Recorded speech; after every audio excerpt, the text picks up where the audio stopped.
Hello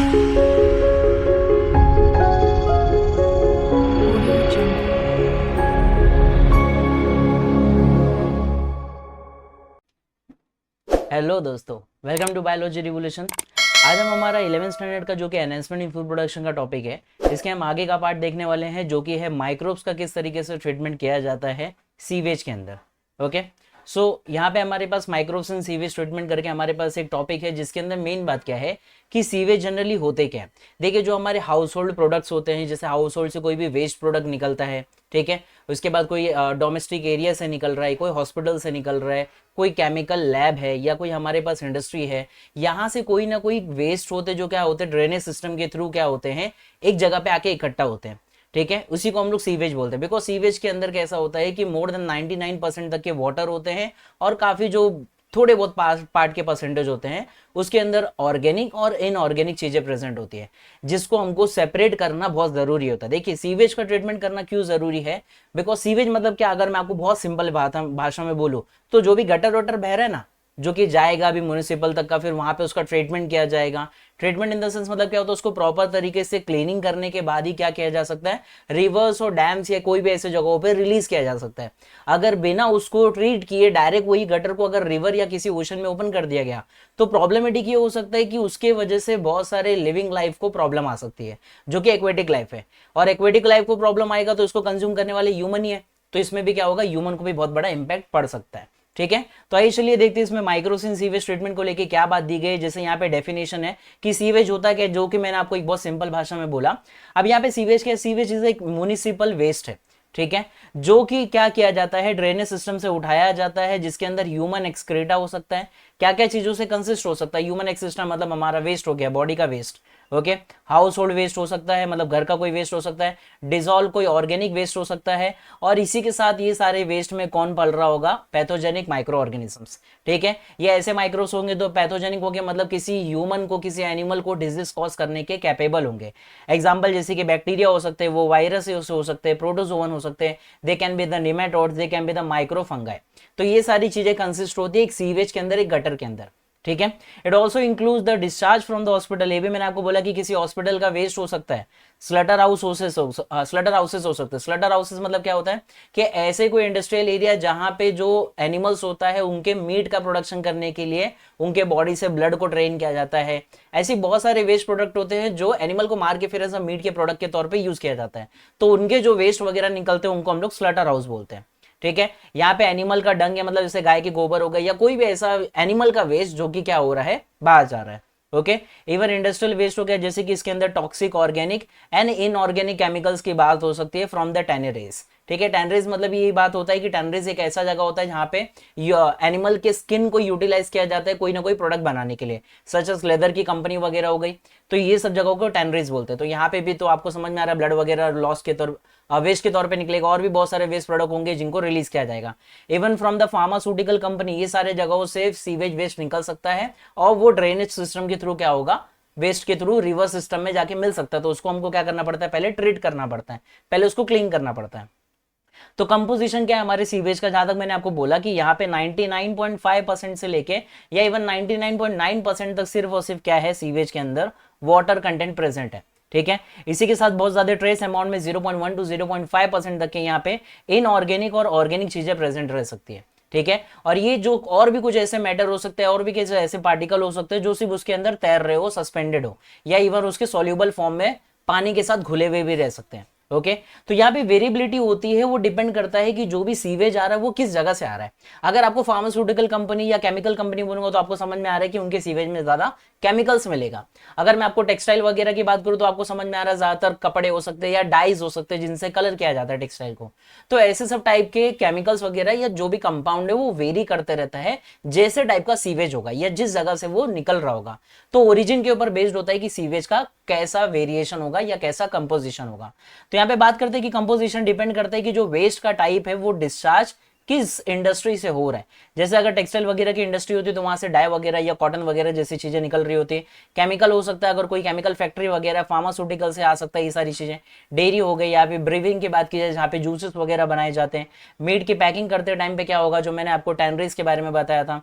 okay, oil refineries की बात हो गई और टैनरीज वगैरह जैसे एरिया, ये सारे जगहों से बहुत सारा वेस्ट निकलेगा जो कि अलग अलग टाइप का होगा और अलग अलग कंपोजिशन का होगा। अब यहाँ पे एक्स्ट्रा इन्फॉर्मेशन को लेके क्या बात किया गया, sewage is also a potential source for the pathogenic bacteria. ये भी एक मेन बात है कि यहाँ पे पैथोजेनिक बैक्टीरिया बहुत सारे प्रेजेंट हो सकते हैं सीवेज के अंदर, जैसे बहुत सारे वायरसेस हो सकते हैं या प्रोटोजोन हो सकते हैं जो डिजीज कॉज करे। और इवन ये पॉजिटिव एजेंट होते हैं किस किस चीजों के, जैसे डिसेंट्री। डिसेंट्री यहाँ पे जैसे डायरिया वगैरह प्रॉब्लम होता है तो वो डिसेंट्री की वजह से होता है। कॉलेरा वगैरह हो सकता है, टाइफाइड हो सकता है, इंसान को पोलियो हो सकता है, या इवन इन्फेक्शियस हेपेटाइटिस मतलब कोई लिवर का प्रॉब्लम हो सकता है। ओके तो ये सारे सीवेज के कंटेन करने वाले ऐसे पैथोजन होंगे जो डिजीज कॉज कर सकते हैं अलग अलग टाइप के। आगे बात की जाए तो bacteria from the soil are also present in the sewage. कुछ सॉइल के भी बैक्टीरिया इसके अंदर प्रेजेंट होते हैं, बिकॉज आपको पता है वो सीवेज अगर बहेगा तो कुछ सॉइल को बैक्टीरिया को भी लेके जा सकता है। अगर बात की जाए यहाँ पे during the course of the sewage decomposition, initially aerobic and facultative anaerobic organism predominant which are then followed by strict anaerobic specially methanogenic bacteria that produce the methane and carbon dioxide. यहाँ पे meaning क्या बोला गया है कि जो भी हमारे पास ट्रीटमेंट करने का तरीका होता है उसमें हम लोग पहला कुछ एरोबिक टाइप के बैक्टीरिया को यूज करने वाले। एरोबिक मतलब क्या, जो ऑक्सीजन को यूटिलाइजेशन करके किसी ऑर्गेनिक वेस्ट को डिकम्पोज करने का काम करते हैं। इसी के बाद हमारे पास फैकल्टेटिव एनारोबिक है। फैकल्टेटिव मतलब होता है कि चलेगा, दोनों चीज चलेगा। ये ऐसे माइक्रो ऑर्गेनिज्म होंगे जिनको आप ऑक्सीजन दोगे तो भी सर्वाइव करेंगे, नहीं दोगे तो भी सर्वाइव करेंगे, तो इनको दोनों चलता है। तो फिर ऐसे टाइप के बैक्टीरिया से हम लोग क्या करते हैं, फर्दर डाइजेशन करवाते हैं, फर्दर डिकम्पोजिशन करवाते हैं ऑर्गेनिक मैटर्स का। ठीक है, इसी के साथ फिर हम लोग स्ट्रिक्टली बाद में क्या करते हैं, सिर्फ और सिर्फ एनारोबिक बैक्टीरिया के जरिए क्या करेंगे, आगे फाइनल ब्रेकडाउन करते हैं सीवेज का, जो कि हम आगे पूरा प्रोसेस में देखने वाले हैं। और ब्रेकडाउन करने के बाद लास्ट जो प्रोडक्ट फॉर्म होते हैं वो होता है मीथेन और कार्बन डाइऑक्साइड के। ठीक है, तो इसी तरह हमारे पास आगे जो प्रोसेस की बात की जाएगी या टाइप्स के भी बात करते हैं यहाँ पे, कि कुछ टाइप्स ऑफ माइक्रो ऑर्गेनिज्म की बात करते हैं कि किस तरीके के हैं। जैसे हमारे यहाँ पे सीवेज कंटेन कर सकता है बैक्टीरिया, वायरसेस को, इवन फंगाई, प्रोटोजोआ, निमेटोड्स और एल्गे वगैरह की जैसे चीजों को। ओके, यहाँ पे वेरिएशन भी क्या बात बोला गया, the number and types of the microbes fluctuate based on the sewage composition and the source. मैंने आपको पहले ही बोला कि डिपेंड करता है कि सीवेज के अंदर कंपोजिशन क्या होगा, वो इस बात पे डिपेंड करता है कि वो कहाँ से रिलीज होके आ रहा है। ओके, इसके अंदर वेरियस नंबर टाइप के बैक्टीरिया हो सकते हैं, अलग अलग टाइप के हो सकते हैं, या कम भी हो सकते हैं या ज्यादा भी हो सकते हैं। ओके, माइक्रोबियल लोड की बात की जाए कि एक रॉ सीवेज के अंदर कितना हो सकता है, तो मिलियंस ऑफ बैक्टीरिया पर एमएल, इंक्लूडिंग पर एमएल मतलब एक छोटा सा एक एमएल की बात की जाए तो उसमें मिलियंस ऑफ बैक्टीरिया हो सकते हैं। एक बैक्टीरिया अच्छा खासा एक ह्यूमन को बहुत ज्यादा इन्फेक्ट कर सकता है, तो millions of bacteria, millions of human, millions of animals को क्या कर सकते हैं, इन्फेक्ट कर सकते हैं। तो यहाँ पे बहुत ज्यादा बात बोल सकते हैं कि बहुत ज्यादा डेंजरस है। यहाँ पे बात की जाए, सबसे पहला हमारे पास बैक्टीरिया का नाम दिया है जैसे कि कॉलीफॉर्म्स। कॉलीफॉर्म्स एक ऐसे बैक्टीरिया होते हैं जो इंटेस्टाइन में जाके हमारे डाइजेस्टिव सिस्टम को बेकार करने का काम करते हैं। आगे बात की जाए फीकल स्ट्रेप्टोकोकाई। फीकल मतलब क्या है कि जो भी हमारा ह्यूमन का वेस्ट प्रोडक्ट होता है उसके अंदर ये स्ट्रेप्टोकोकाई क्या हो सकते हैं, फाइंड आउट हो सकते हैं। Streptococci is a bacteria name जो कि क्या होगा, फीकस मैटर में फाइंड आउट होता है। इट मींस ये भी क्या होगा, एक ऐसा बैक्टीरिया होगा जो आपके इंटेस्टाइन या डाइजेस्टिव सिस्टम को इफेक्ट करने का काम कर रहा है। ओके, आगे बात कर सकते हैं और भी कैसे टाइप के bacteria, anaerobic spore forming bacilli. Anaerobic मतलब क्या कि एक ऐसा बैक्टीरिया जो कि विदाउट ऑक्सीजन सर्वाइव करे और ये अपने अनफेवरेबल कंडीशन में स्पोर्स फॉर्म कर सकता है। स्पोर फॉर्मिंग बैक्टीरिया बाकी बैक्टीरिया से थोड़ा ज्यादा खतरनाक हो सकते हैं, बिकॉज ये स्पोर फॉर्म कर रहे हैं मतलब ये अपने जैसे और भी जनरेशन कर रहे हैं और बहुत तेजी से अपने आप को ये डिवाइड करके फैला रहे। ओके, अदर इंटेस्टाइनल माइक्रोब्स को भी हम लोग देख सकते हैं यहाँ पे, जो ओरिजिनेट होता है ह्यूमन से ही। ठीक है, ह्यूमन के बेसिकली इंटेस्टाइन वगैरह में कुछ गुड बैक्टीरिया भी होते हैं, कुछ बैड बैक्टीरिया भी होते हैं, तो ये सारी चीजें क्या कर सकती है, इन्फेक्ट कर सकते हैं ह्यूमन को। ओके, और इवन ये सीवेज के ट्रीटमेंट के जो कंपोजिशंस होते हैं, सीवेज के कंपोजिशन में ह्यूमन का भी किस हिसाब से रोल हो जाता है, क्योंकि अगर कॉलीफॉर्मिस, स्ट्रेप्टोकोकाई या एनारोबिक कोई बैसिला वगैरह अगर ह्यूमन के बॉडी में है तो एट दैन ह्यूमन एक्सक्रीटा सीवेज में जाने वाला है, मतलब ह्यूमन क्या कर रहा है, कंट्रीब्यूट कर रहा है सीवेज के अंदर पैथोजेनिक माइक्रो ऑर्गेनिज्म को बढ़ाने के लिए। तो ये लाइन में बोलना चाहता है। ओके, पर्पस क्या है कि हमारा हमको सीवेज ट्रीटमेंट करना क्यों, इतना बड़ा मगजमारी क्यों करना है। तो पहली बात कि हमको वेस्ट वाटर को ट्रीट करना पड़ता है, उसमें से रिमूव करना पड़ता है, जो हमने बात पढ़ा था कि ऑर्गेनिक मैटर होता है और इनऑर्गेनिक मैटर होता है। ये दोनों को क्लीन करके ये दोनों को हटाना बहुत ज्यादा जरूरी होता है। ओके, पैथोजन वगैरह को भी निकालना होता है ताकि ह्यूमन के लिए जो वाटर है वो सेफ तरीके से यूटिलाइजेशन किया जा सके।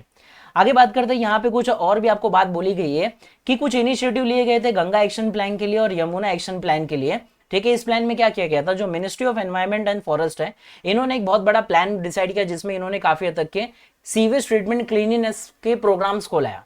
Okay, this plan purpose is to build a large number of a sewage treatment plants, it's not a plant, it's a plants, so as to be discharge only treated sewage in the river. मतलब गंगा यमुना के आसपास के municipal इतने ज्यादा बहुत सारे बनाए गए जिसकी वजह से जो भी ड्रेनेज सिस्टम आता है वो प्रॉपर तरीके से ट्रीट होने के बाद ही गंगा यमुना के अंदर क्या किया जाए, रिलीज किया जाए, मतलब एक प्रॉपर क्लीन वाटर को रिलीज किया जाए।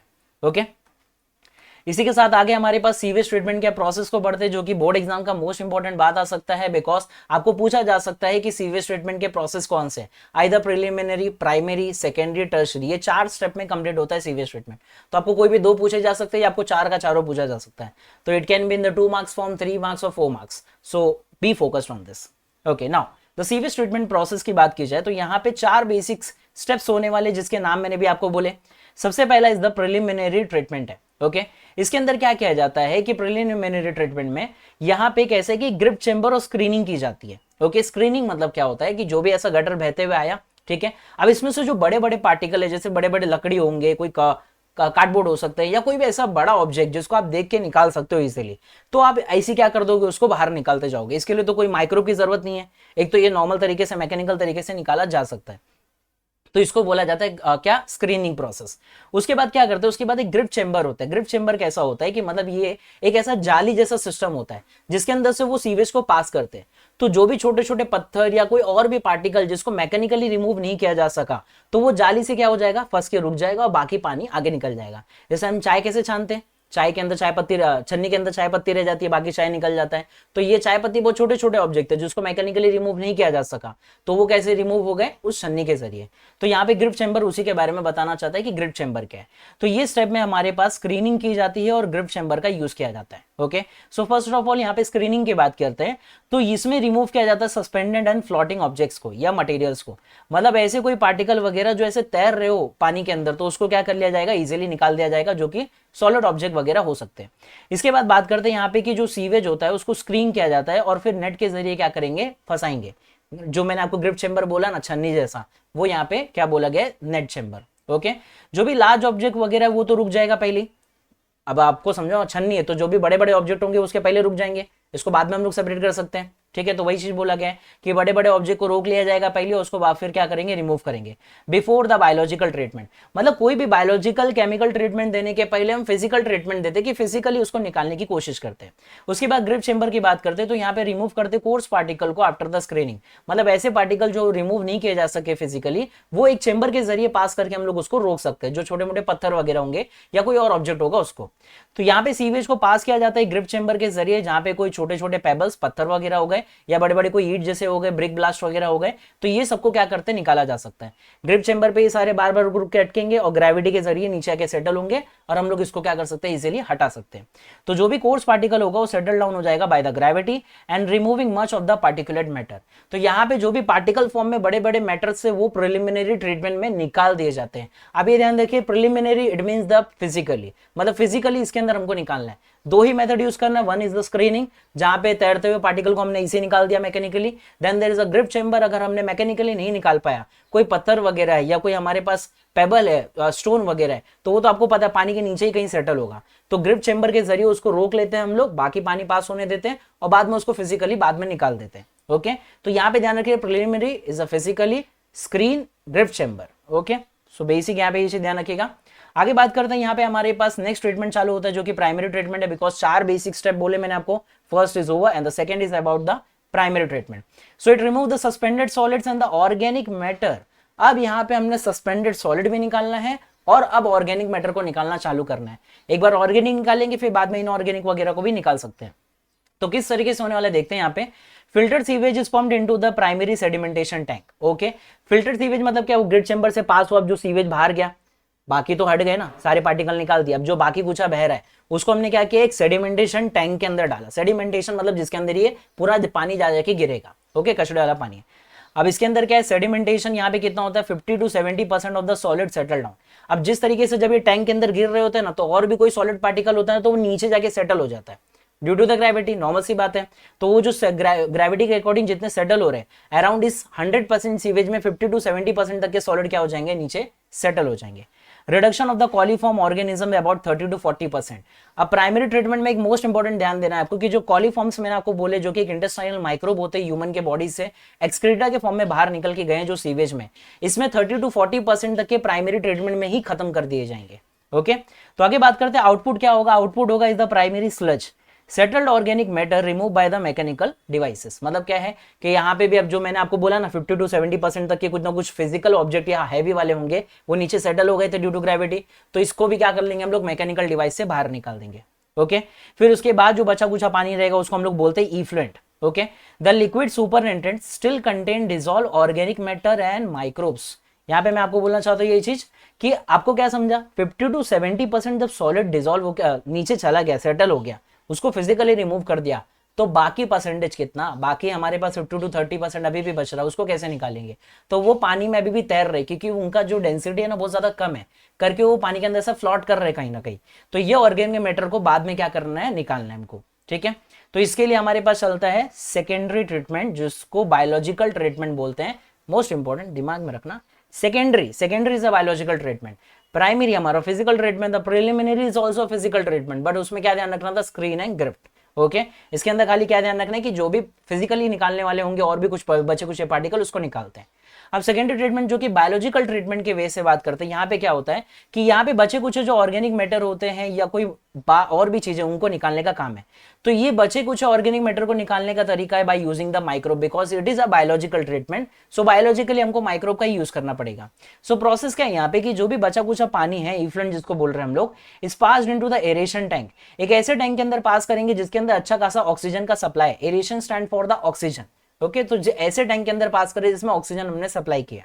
ठीक है, जहां पे एयर को पंप किया जा रहा है, एक सीवेज को क्या कर रहे हैं हम लोग यहाँ पे कॉन्स्टेंटली एजिटेट कर रहे हैं। मतलब वो जो टैंक के अंदर हमने डाला, ठीक है, ये बचा कुचा जो गटर वाला पानी वो डाला हमने, उसको कंटिन्यू ऐसा रोटेट भी करते रहेंगे, उसके अंदर एयर को भी पंप करते रहेंगे ताकि ऑक्सीजनेशन प्रॉपर रहे।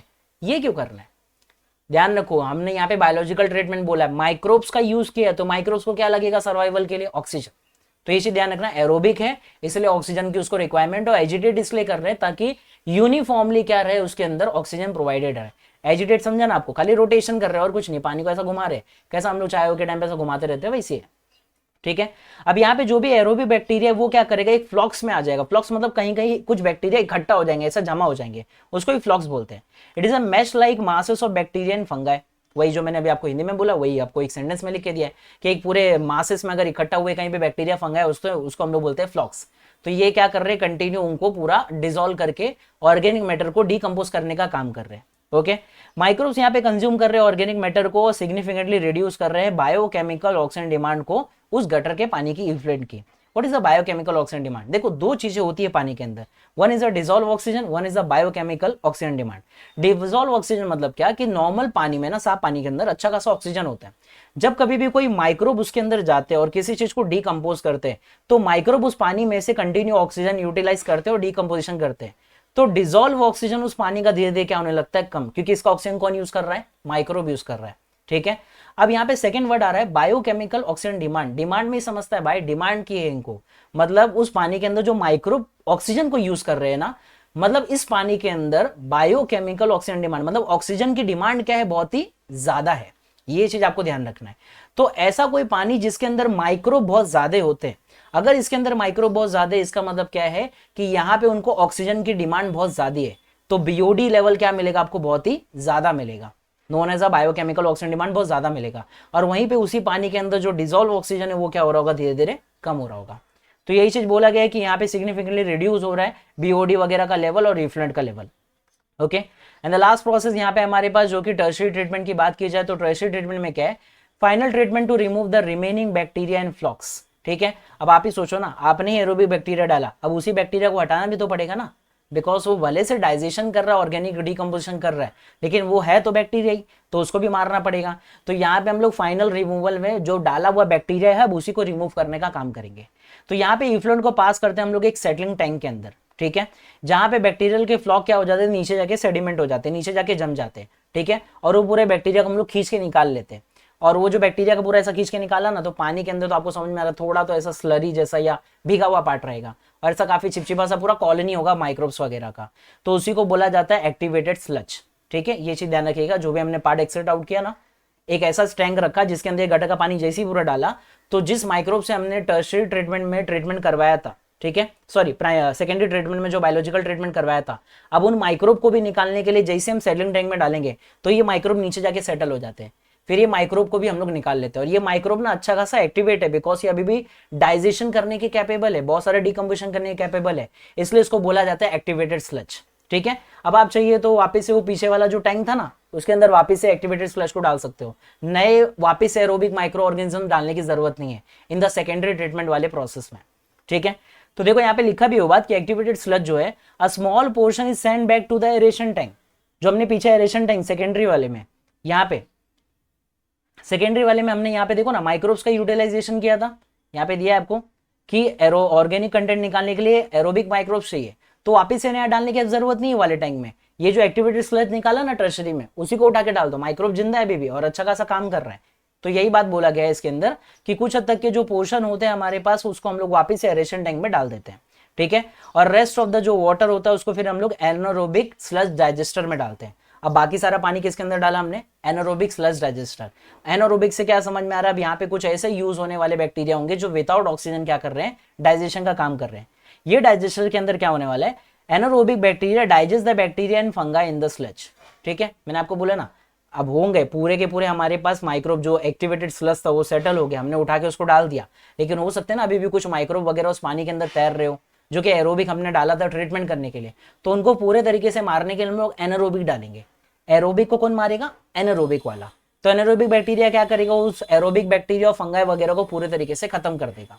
ठीक है, और इसके चलते हमको कैसे पता चलेगा कि यहाँ पे एनारोबिक ने एरोबिक को मारा है कि नहीं, बिकॉज उस पानी के अंदर से कुछ गैसेस निकलते हुए दिखेंगे। Example the methane, the hydrogen sulphide and the carbon dioxide are produce in this process.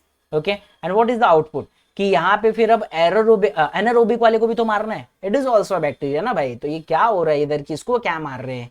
तो यहाँ पे हमको एनारोबिक को मारने के लिए क्या करना पड़ेगा, इस इफ्लुएंट के अंदर क्लोरीनेटेड डालना पड़ेगा, क्लोरीनेशन मतलब क्लोरीन वाटर डालना पड़ेगा, जिसके से क्या होगा, बाकी सारे माइक्रोब वगैरह, कोई पैथोजन वगैरह जो भी होंगे ना, अब सब इसके अंदर किल हो जाएंगे। Kill the pathogenic bacteria and release into the water stream. अब यहाँ पे फाइनल ट्रीटमेंट कंप्लीट होता है और इसी तरीके से हम लोग ये बचे कुछ पानी को अब स्ट्रीम में छोड़ सकते हैं। Okay, sludge digester is disposed of. अब जो भी हमारे पास बचा कुछ पार्ट रहेगा, अगर कोई बैक्टीरिया का या एनारोबिक बैक्टीरिया का, जो भी पैथोजन वगैरह मरे तो वो जाके नीचे सेटल हो जाएंगे, तो इसको हम लोग क्या कर देंगे, फेंक देंगे, डिस्पोज ऑफ कर देंगे। ठीक है, तो ओवरऑल अगर समरी की बात की जाए तो आपको कुछ इस तरीके से दिखेगा कि हमारे पास क्या है, यहाँ पे हमारे पास यहाँ पे एक वेस्ट वाटर है। ये वेस्ट वाटर को हमने स्क्रीनिंग किया, बड़े बड़े ऑब्जेक्ट्स को निकाल दिए, फिर ग्रिप चैम्बर से डाला, जो कि हमारे पास एक जाली ऐसा पार्ट होगा। यहाँ से पास होने के बाद हमारे पास प्राइमरी ट्रीटमेंट है, जहाँ पे वापस से फिजिकल रिमूवल होंगे। अराउंड 50 to 70% तक के हम यहाँ पे क्या करते हैं, कुछ और पार्टिकल को रिमूव करते हैं, एंड 30 to 40% तक के बैक्टीरिया को भी किल करने की कोशिश करते हैं। ठीक है, सॉरी बैक्टीरिया हमारे पास ऑर्गेनिक वेस्ट वगैरह को भी खत्म करते हैं। तो यहाँ तक हम लोग क्या कर रहे हैं, प्रिलिमिनरी ट्रीटमेंट कर दिया, जहाँ पे हमने हैवी सॉलिड पार्ट को निकाल दिया था। अब यहाँ पे और कोई अगर सॉलिड पार्ट बचा हुआ है तो उसको भी निकाल देंगे यहाँ पे, किधर, प्राइमरी ट्रीटमेंट में। इसलिए दो जगह पे फिजिकल ट्रीटमेंट देखना मिलता है हमको। उसके बाद सेकेंडरी ट्रीटमेंट की बात की जाए तो यहाँ पे आपने पढ़ा कि एक एरेशन टैंक करके होता है, जिसके अंदर हम लोग एरोबिक बैक्टीरिया का यूटिलाइजेशन करते हैं, जो ऑर्गेनिक मैटर को डिग्रेड कर देता है, डिकम्पोज कर देता है। ठीक है, इसके बाद हम लोग सेकेंडरी ट्रीटमेंट से पहुंचाते हैं उसको टर्शियरी ट्रीटमेंट के अंदर, जहां पे बचा कुचा पानी होता है, जो बचा कुचा गटर का पार्ट है, उसको ट्रीट करते हैं हम लोग। तो यहाँ पे वही बात है कि यहाँ पे ट्रीट करते हैं हम लोग बाकी कुचे हुए इफ्लुएंट को, और यहाँ पे वो वाटर को रिसाइकल हम प्रॉपर तरीके से कर देते हैं। हमने देखा था कि एरेशन टैंक के अंदर कुछ एरोबिक माइक्रोब्स बाद में सेटल हो जाते हैं सेलिंग टैंक के अंदर, तो उसको हम लोग एक्टिवेटेड स्लज बोलते हैं। तो ये एक्टिवेटेड स्लज को हम लोग वापस से यूज कर सकते हैं सेकेंडरी ट्रीटमेंट के अंदर, या तो हम लोग इसको बाद में क्या कर देंगे, एरोबिक वाले को भी डाइजेस्ट कर देंगे with the help of anaerobic bacteria. हमने वही बोला था कि एरोबिक को एनारोबिक वाला क्या कर देता है, डाइजेस्ट कर देता। तो यहीं पे ये बात पूरी दी गई है। और बचा कुचा फिर जो भी स्लज होगा, जितने भी बैक्टीरिया होंगे, वो सबको हम लोग क्या कर देंगे, डिस्पोज ऑफ कर देंगे, फेंक देंगे, खराब करके, या पूरे तरीके से इंसिनरेशन में जला के खत्म कर देते हैं। ओके, तो होप्स आपको यहाँ तक का समझ में आया रहेगा कि किस तरीके से माइक्रोब्स का यूज करके हमने सीवेज का ट्रीटमेंट किया है। सो बोर्ड्स का एक बहुत ज्यादा मोस्ट इंपॉर्टेंट टॉपिक मैं बोल सकता आपको, तो प्लीज इसको अच्छे से करके जाइएगा, आने के चांसेस हो सकते हैं। तो इसी तरह हमारे साथ बने रहें। Thank you so much.